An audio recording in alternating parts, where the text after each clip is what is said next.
Ito ang reading mo, Scorpio. Welcome back to our channel. Naway nasa mabuti kayong kalagayan while watching the channel. This is a general reading. Kayo nang bahala magpalit-palit ng situation nyo sa reading ko.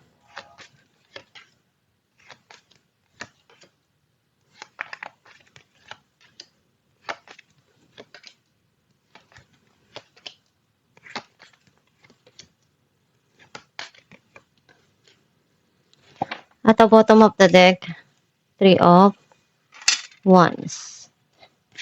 I feel like ang nasa-sense ko na energy mo, nakita ko na andun yung may plano ka na gawin dito or kailangan na magdesisyon doon sa mga nangyayari ngayon sa buhay mo. Or ibigay ko ano yung tamang desisyon na gawin doon sa sitwasyon. Or may hinihintay ka. Ang mensahe ng card mo, may opportunity na darating sa buhay mo or may darating na mensahe through chat, text, or email. May tao na nagbibigay sa'yo ng magandang advice na makakatulong sa mga nangyayari sa buhay mo or may tao na nagsusungit sa'yo or hindi mo gusto ngayon na makipag-usap, makipagbiruan. Nakikita ko na gumagawa ka ng paraan na kaya mo para sa financial mo, sa mga nangyayari ngayon sa buhay mo.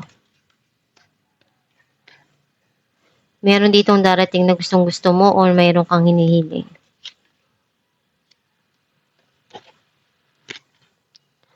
Unti-unti kang nagiging masaya at nagiging okay sa mga pinagtataanan mo.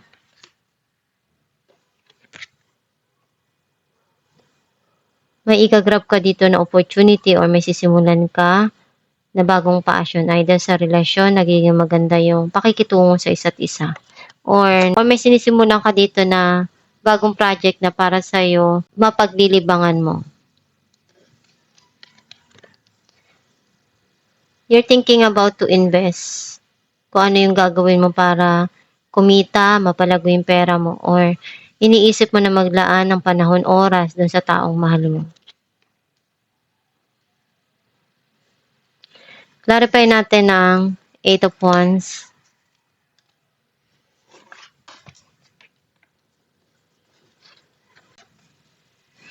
Seven of Wands and the Tower. Meron ditong sitwasyon sa buhay mo na nanggaling sa past na magkakaroon ng communication through text or message. And ipaglalaban mo kung ano yung sa tingin mo tama. Or andun yung ipaglalaban mo kung ano yung magpapasaya para sa'yo. Andun yung relasyon na alam mong nagkakaroon ng magandang connection sa isa't isa. Clarify natin ang The Magician,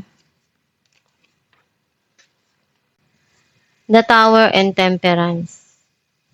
Kahit na alam mo nang tapos na yung relasyon, hindi maganda yung nangyari, gumagawa ka pa rin ng paraan para maging okay.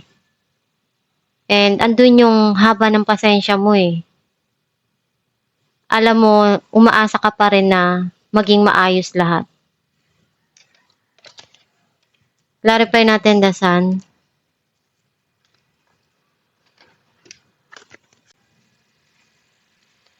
Eight of Pentacles and Ten of Wands. Nagsusumikap ka, ginagawa mo yung kaya mo para mapalago yung karir mo, mapaganda yung pamumuhay mo. And lahat ng pagsusumikap mo, one day, babalik din yan sa'yo and magiging masaya ka rin. Alam mo kung ano yung kailangan sa bawat sitwasyon na binibigay sa'yo or responsibilidad mo. Pinupunuan mo yung kahit na pagod ka na or hirap ka na. Gusto mo na punuan kung ano yung kaya mo dun. Clarify natin ang Nine of Wands. Five of Swords and King of Wands. Gusto mo na kalimutan yung mga masakit na nangyari sa buhay mo and natuto ka na. Babangon ka uli kahit na sobrang hirap ng mga pinagdaanan mo. and you feel guarded doon sa mga tao na nakasakit sa'yo, hindi ka na basta-basta magtitiwala sa kanila. Clarify natin ang King of Swords, the Devil, and the Hangman. Itong tao na to, nagkakaroon ng hindi maganda na pagtatalo or andun yung obsession and addiction. Some of you may ginagawa dito na kakaiba at ikaw lang ang nakakaalam nun. Clarify natin ang Nine of Cups, Seven of Pentacles, and Three of Pentacles.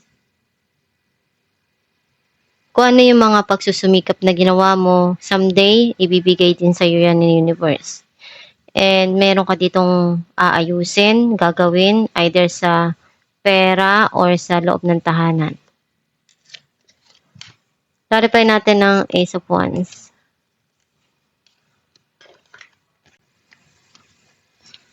Page of Swords, and Ten of Pentacles.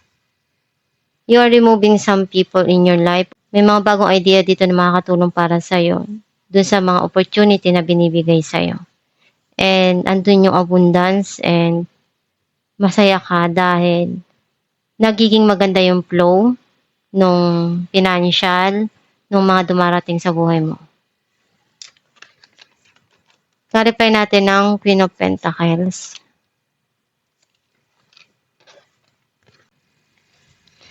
Ten of Pentacles, and Queen of Wands. Andun yung gusto mong maglaan ng panahon, oras doon sa mga taong mahal mo. Andun yung paglalambing mo sa pamilya mo or sa taong mahal mo. And naglalaan at nagbibigay ka sa kanya ng panahon or sa mahal mo sa buhay. Alamin natin kung ano mensahe para sa'yo.